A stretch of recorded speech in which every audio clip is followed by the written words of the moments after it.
தீபம் வந்து ஏற்றினாங்க பார்த்தீங்களா, அதை வந்து நல்லா தரிசனம் பண்ணிட்டேன்.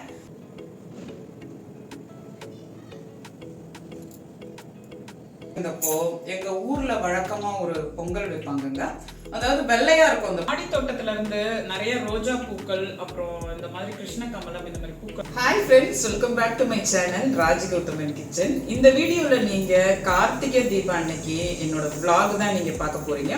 கார்த்திகை தீபம் அதுமா திருவண்ணாமலை கோயில்ல எப்போதுமே 6 மணிக்கு கரெக்டா விளக்கேற்றுவாங்க. வருஷம் வருஷம் நானும் அதை ஃபாலோ பண்ணி டிவி போட்டுருவேன். அங்க ஏத்தும் போது நம்மளும் பூஜை ரூம்ல வந்து ஏத்துனா ரொம்ப சிறப்பா இருக்கும் அப்படிங்கிறது வந்து வழக்கங்க. ஸோ இன்னையோட vlogல நான் பட்சணமா என்னென்ன சமைக்க போறேன், என்னென்ன செய்ய போறேன் அப்படிங்கிறத நீங்க பாருங்க. குலதெய்வம் கோயிலுக்கு போயிருந்தப்போ எங்க ஊர்ல வழக்கமா ஒரு பொங்கல் வைப்பாங்க. அதாவது வெள்ளையா இருக்கும் அந்த பொங்கல். அதுல தேங்காய், வெல்லம் இதெல்லாம் போட்டு செய்வாங்க. அன்னைக்கு நான் செஞ்சேன், ரொம்ப டேஸ்டா இருந்துச்சு. நிறைய பேருக்கு கொடுக்கலாம் அப்படின்னு பார்த்தா அது பத்தல, அந்த மாதிரி இருந்தது. ஸோ அதை வந்து திருப்பியும் செய்யணும் அப்படின்னு எனக்கு அக்கேஷனுக்காக நான் காத்துக்கிட்டே இருந்தேன். ஆனா எனக்கு அதுக்கப்புறம் சரியா அமையல, அதை செய்யவும் முடியல. ஸோ இன்னைக்கு கார்த்திகை தீபம் அதுமா அந்த குலதெய்வத்துக்கு வழிபட்ட பொங்கலை வந்து நான் செய்யலான்னு பாக்குறேங்க. அதுக்கு 1/2 கிலோ பச்சரிசி எடுத்து ஊற வச்சிருக்கேன். 1/2 கிலோ வெல்லம் இதை வந்து நல்லா பொடியாக்கி வச்சிருக்கேங்க. இப்போ இந்த பச்சரிசியை வந்து நாம அடுப்புல வச்சு நல்லா வேக வைப்போங்க. நல்லா அரிசி தலைய வெந்து வந்ததும் எப்போதும் பொங்கல் செய்யற மாதிரி நம்ம 1 by 1 ஆட் பண்ணிக்கலாம். மாடி தோட்டத்துல இருந்து நிறைய ரோஜா பூக்கள், அப்புறம் இந்த மாதிரி கிருஷ்ண கமலம், இந்த மாதிரி பூக்கள்லாம் நான் கொண்டு வந்திருக்கேங்க. பொதுவாகவே வீட்டில் இருந்தா வீட்டில் தாங்க இருப்பேன். வீட்டை விட்டு நான் வெளியவே போக மாட்டேன். என் பசங்களை விடுவேன், லஞ்ச் வைப்பேன். அதை விட்டா மாடியில தான் முழுக்க நான் டைம் ஸ்பெண்ட் பண்ணுவேன். அது உங்களுக்கே தெரியும். ஸோ நான் வந்து பூஜைக்காக பூக்கள் வாங்கலாம் வெளியே போகலங்க. ஸோ மாடிக்கு போனேன். பெருமாளுக்கு துளசியை சாத்திடலாம், இருக்கிற பூக்களை அட்ஜஸ்ட் பண்ணி பூஜை அறையில வந்து அரேஞ்ச் பண்ணிடலாம் அப்படின்னு பாக்குறேன். இப்போ வந்து நம்ம இதை அரேஞ்ச் பண்ணலாம். இப்பெல்லாம் நம்ம வந்து மாடி தோட்ட பூக்களை அரேஞ்ச் பண்ணிட்டோங்க. எப்படி இருக்குன்னு நீங்க ஒரு கிளான்ஸ் பாருங்க. இந்த ரோஜா பூக்கள்லாம் பாருங்க, லக்ஷ்மி தாயாருக்கும் சரஸ்வதி அம்மையாருக்கும் நம்ம இந்த மாதிரி டபுள் டிலைட்டு இந்த மாதிரி கிடைச்ச ரோஜா பூக்கள் எல்லாம் வச்சுட்டோம். அதே மாதிரி பிரம்மபுரீஸ்வரர், சாய்பாபா, முருகருக்கு வந்து பட்டன் ரோஸ், சாமந்தி, துளசி, நடராஜர் சிலைக்கு வந்து இந்த மாதிரி கொஞ்சம் சங்கு பூக்கள்லாம் வச்சுட்டு இன்னைக்கு கார்த்திகை தீபம் ஸ்பெஷல் இல்லைங்க. இந்த ஃபோட்டோ வந்து நான் திருவண்ணாமலையில் வேலை பார்த்தப்போ திருவண்ணாமலை கோயில்ல இருந்து நான் வாங்கினேங்க இந்த ஃபோட்டோ. அதுக்கு கீழே அழகாக இருந்த எல்லா கலெக்ட் பண்ண பூக்களையும் அப்படியே ஃபுல்லாகவே போட்டுட்டேன். ஆக்சுவலி கட்டுறதுக்கு டைம் இல்லை. ஸோ அந்த மாதிரி ஃபுல்லாக டெக்கரேட் பண்ணியாச்சு. இதுவே போதுமானதுன்னு நினைக்கிறேன். பக்கத்தில் வராகி அம்மனும் பிருத்திங்கரா தேவி கோயிலேருந்து வாங்கின ஃபோட்டோங்க. கிருஷ்ண கமலம் வந்து நம்ம சாத்தியிருக்கோம். இப்போ பட்சணம் ரெடி ஆனதும் பூஜையை தொடங்கிட வேண்டியதுதான். அந்த பாத்திரத்துல வச்சிருந்தேன் பார்த்தீங்களா, அது வந்து 1/2 கிலோ பாத்திரம் வந்து கொள்ளலை. அதாவது அது கொஞ்சம் சின்னதா இருக்கு. அதனால நான் சாப்பாடு செய்யற பாத்திரத்திலே வந்து செஞ்சுட்டேங்க. அவசியம் பொங்கல் வைக்கிறதுக்காக ஒரு பானை வாங்கணும். கண்டிப்பா பொங்கல் வீட்டுல வைக்கிறதுக்கோ இல்ல குலதெய்வத்துக்கு வைக்கிறதுக்கோ நம்ம தனியா ஒரு பானை எப்போதுமே வாங்கி வச்சுக்கணுங்க. அதுலதான் மஞ்சள்லாம் பூசி, இப்போ தை திருநாள் வரும் பார்த்தீங்களா, பொங்கல் கூட நம்ம செய்வோம் பொங்கல் அன்னைக்கு. ஸோ அன்னைக்கும் அந்த பானையை நம்ம யூஸ் பண்ணிக்கலாம். ஸோ அதை வந்து வாங்கி இருக்கணும். ஸோ இதை வந்து நான் செஞ்சுட்டேங்க. இப்போ அந்த பச்சரிசி நல்லா குழஞ்சு அப்படியே நல்லா வெந்து வரும்போது 1/2 கிலோ வெல்லத்தை நல்லா பொடிச்சு பண்ணி வச்சுக்கணும் பார்த்தீங்களா, அதை வந்து ஆட் பண்ணி 100 ml நெய், உடைச்ச முந்திரி பருப்பு, துருவன தேங்காவை நல்லா துருவி வச்சிருக்கோம், 1/2 முடிக்கிட்டோம். அதுல கொஞ்சம் மட்டும் எடுத்து வச்சுட்டு ஒரு கப்பு தேங்காய் கிட்ட போட்டு கிளறி வச்சிருக்கோம். கிட்ட வந்து பார்க்கலாம்.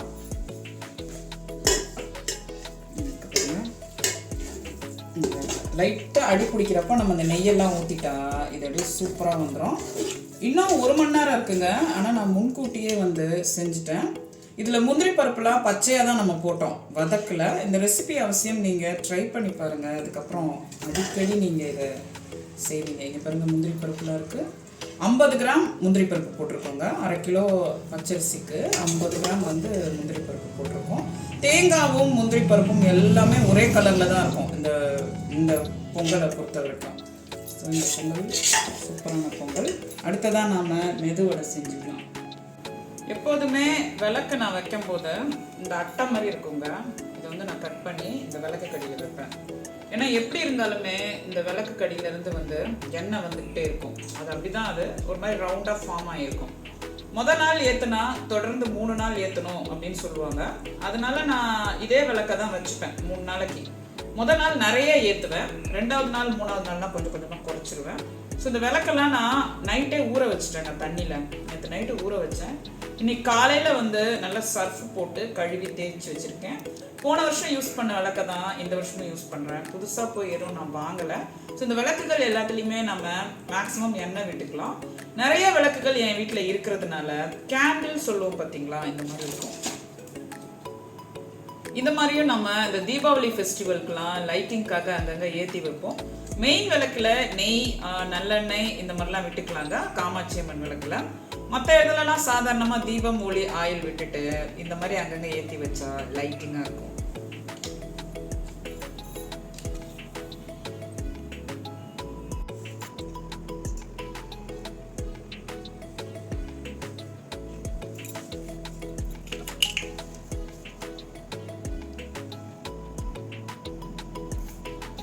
இந்த கறிலாம் போகவே இல்லைங்க. இதெல்லாம் போன வருஷம் அப்படியே நம்ம எரிப்போம் பார்த்தீங்களா. இந்த விளக்கு ரொம்ப அழகாக இருக்கும். அடையார் டெலிஃபோன் எக்ஸ்சேஞ்ச் கிட்ட நான் வாங்கினேன். ஒரு மாதிரி நல்லா வடிவமாக இருக்கும்.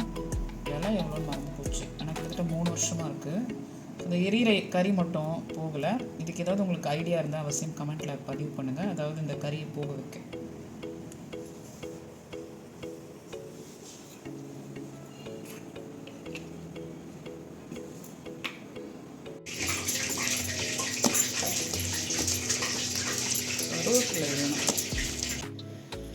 எப்போதுமே நான் வீடியோ ரெக்கார்ட் பண்ணும்போது ஏதாவது ஒரு டிஸ்ட்ராக்ஷன் இருந்துகிட்டே இருக்குங்க. ஸோ இந்த மைக், ரோட் மைக்குன்னு சொல்லுவோம் பார்த்தீங்களா, அதை நம்ம இங்கே ஃபிக்ஸ் பண்ணிக்கிட்டோம் அப்படின்னா நம்ம வாய்ஸ் மட்டும்தான் நல்லா ஆடிபிளாக கேட்கும். கூடிய விரைவில் வாங்கலான்னு நினைக்கிறேன். இப்போ இந்த மாவு இருக்குது பார்த்தீங்களா, என்னது உளுத்த மாவு, இதை வந்து ஓவர் நைட் ஊற வச்சு காலையிலே நல்லா அரைச்சி ஃப்ரிட்ஜில் எடுத்து வச்சுருக்கோம். உப்பு சேர்க்கலை. உப்பு வந்து நம்ம சேர்த்து ஃப்ரிட்ஜில் எடுத்து வச்சா அப்படியே நீத்து போகிற மாதிரி இருக்கும். வடை வந்து ஒழுங்காக வராது. ஆயில் நல்லா ஹீட் ஆகிட்டு இருக்கு. ஸோ பொங்கலுக்கு இந்த மெதுவடை கிறிஸ்பியாக சாப்பிடும்போது நல்ல சுவையாக இருக்கும். காலையிலே வந்து எங்கள் வீட்டில் மாடி தோட்ட முள்ளங்கி, அவரைக்காவை நல்லா போட்ட ஒரு சாம்பாருங்க. ஸோ மெதுவடை கூட சாம்பாரும் போட்டு நிறைய பேர் சாப்பிட வெயிட் பண்ணுறாங்க. ஸோ நம்ம வடையை வந்து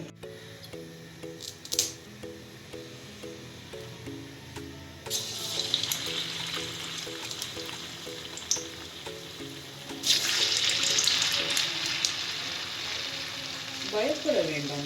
சட்டை பயப்பட ஆயில் நிறையா ஆகுதுல்ல, அதிகமாக ஊற்றிருக்கோமோ.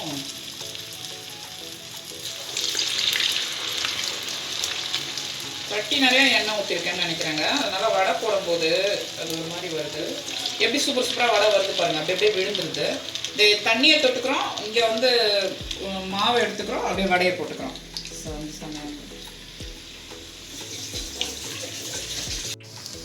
நல்லா வெந்ததுமே அப்படியே மேலே மிதக்குது பாருங்கள் இது. ஸோ இந்த உளுத்தம் வடையோட கேரக்டரே அதுதான். ஏதாவது ஒரு ஃபெஸ்டிவல், ஒரு அக்கேஷன், ஒரு சூப்பரான நம்மளுக்கு ட்ரீட்டு அப்படின்னா உளுத்தம் வடை தாங்க. நீங்கள் என்ன நினைக்கிறீங்கன்னு அவசியம் கமெண்ட்டில் பதிவு பண்ணுவீங்க. பாருங்கள் செம்மையாக வெந்துட்டுருக்கு.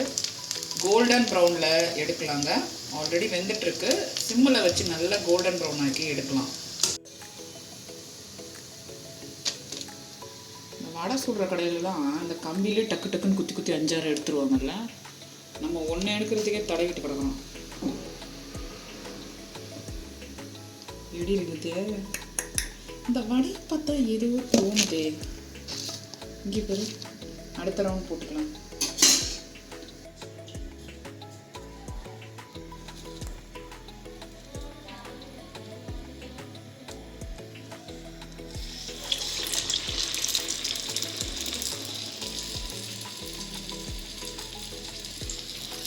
கையில் எடுக்கிறதுமே போட்டுறணும். இதுதான் இன்னைக்கு ஃபுல்லாக நான்வெஜ் சாப்பிடக்கூடாதுன்னு சொல்லி நாங்கள் கருணைக்கிழங்கு இருக்குது பார்த்தீங்களா, அதை நல்லா ஃப்ரை பண்ணி, அதை ஆல்ரெடி சொல்லியிருந்தேன், மாடித்தோட்ட முள்ளங்கி அவரைக்காவை வச்சு நாங்கள் சாம்பார் செஞ்சு சாப்பிட்டோங்க. காலையிலே பிளான் பண்ணிட்டோம், நல்லா வடையிலலாம் சாம்பார் ஊற்றி முக்க நல்லா சாப்பிட்லாம். அதே மாதிரி அதே சாம்பார் நெக்ஸ்ட் டே வச்சு நல்லா இட்லிக்கு சுட சுட போட்டு சாப்பிடலாம் அப்படின்னு பிளான் பண்ணிட்டோம்.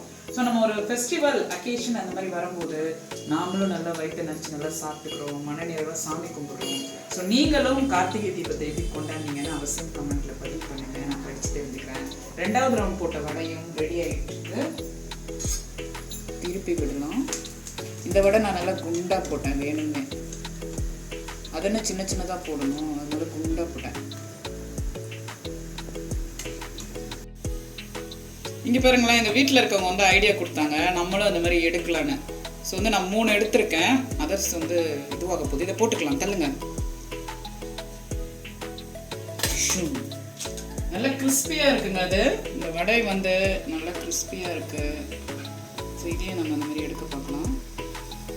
வந்துச்சு பாருங்கள். ஸோ முயற்சி திருவினையாக்கும். நம்ம வந்து முயற்சி பண்ணிகிட்டே இருந்தால் கண்டிப்பாக நம்மளுக்கு சக்ஸஸ் தான். 10 வடை போட்டிருக்கேங்க.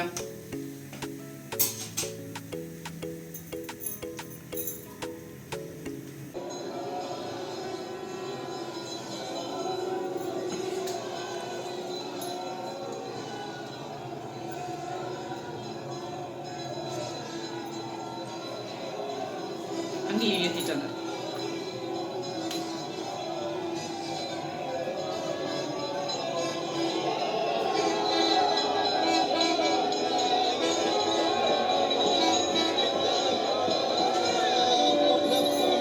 ஒவ்வொரு முறையும் இந்த 6 மணிக்கு இந்த டிவியில் ரிலை பண்ணுவாங்க பார்த்தீங்களா, லைவ் டெலிகாஸ்ட் பண்ணுவாங்க. இந்த திருவண்ணாமலை கோயிலில் தீபம் ஏற்றும் போது நாமளும் இங்கே விளக்கேற்றுவோம். அந்த மாதிரி செய்யும் போதே உடம்புல ஏதோ ஒரு இனம் புரியாத ஒரு புல்லரிக்கிற மாதிரி நம்மளுக்கு இருக்கும். அதை அனுபவிச்சவங்களுக்கு தான் தெரியும். ஸோ அது வந்து நம்மளுக்கு ஏதோ கடவுள் பக்தி மயம் அப்படின்னு நம்ம சொல்லலாம். ஸோ வந்து நான் விளக்கு ஏற்றிட்டேங்க. இப்போ கீழே வந்து பட்சணம்லாம் வச்சு தான் விளக்கு ஏற்றினேன். இப்போ மற்ற இந்த கார்த்திகை தீபத்துக்கு அலங்கரிப்போம் பார்த்தீங்களா, அந்த குட்டி குட்டி விளக்கு, அதெல்லாம் வந்து நம்ம இப்போ டெக்கரேஷன் பண்ணலாம்.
மனநிறைவா சாமியை வந்து கும்பிட்டுட்டாங்க. அதே மாதிரி டிவிலையும் தீபம் வந்து ஏற்றினாங்க பார்த்தீங்களா, அதை வந்து நல்லா தரிசனம் பண்ணிட்டேன்.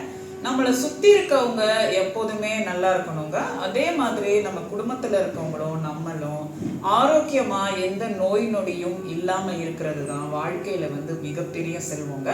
ஸோ நம்ம எப்போ எங்கே போனாலும், கோயிலுக்கு போனாலும் சரி, சாமியை தரிசிக்க போனாலும் சரி, வீட்டில் பூஜை போட்டாலும் சரி, நாம் முதல் வேண்டுதல் எந்த நோய் நொடியும் இல்லாமல் நாம் இருக்கணும் அப்படிங்கிற வேண்டுதலை தாங்க வைக்கணும். நோயற்ற வாழ்வே குறைவற்ற செல்வம். மற்றது எல்லாமே நம்மளுக்கு நோய் இல்லை அப்படிங்கிற போது குடும்பத்தில் ஆட்டோமேட்டிக்காக மகிழ்ச்சி, செல்வம் எல்லாம் வந்து பெருத்தொங்கும். ஸோ இன்னையோட vlogல வந்து நீங்கள் நான் கார்த்திகை தீபத்தை சிறப்பாக கொண்டாடினா இல்லை எளிய முறையில் கொண்டாடியிருக்கேன்னு அவசியம் கமெண்ட்டில் பதிவு பண்ணுங்க. இது வரைக்கும் கார்த்திகை தீபத்தில் பூஜை போடாதவங்க கண்டிப்பாக இந்த vlog-ஐ பார்த்துட்டு எளிய முறையில் நீங்களும் உங்கள் வீட்டில் தீபத்தை ஏற்றுங்க. இப்போவே பட்டாசுலாம் வெடிக்க ஆரம்பிச்சிட்டாங்க, எங்கள் வீட்டில் இருக்குன்னு நினைக்கிறேன். ஸோ நானும் பட்டாசெல்லாம் வெடித்து என் பசங்களோட பட்சணத்தெல்லாம் சாப்பிட்டு சந்தோஷமாக இருக்கேன். நீங்களும் சந்தோஷமாக மேலும் மேலும் நிறைய vlogs, என்டர்டெயின்மெண்ட்டுங்க, இன்ட்ரெஸ்டிங்கான வீடியோஸ் பார்க்க என்னோட சேனலை மறக்காமல் சப்ஸ்கிரைப் பண்ணிக்கோங்க. அப்படியே இந்த வீடியோக்கு ஒரு லைக் அண்ட் ஷேர் கொடுக்குறதோடு பெல் ஐக்கான் கிளிக் பண்ணி ஆல் கொடுங்க. நான் போடுற வீடியோஸ் உங்களுக்கு நோட்டிஃபிகேஷனில் வரும்.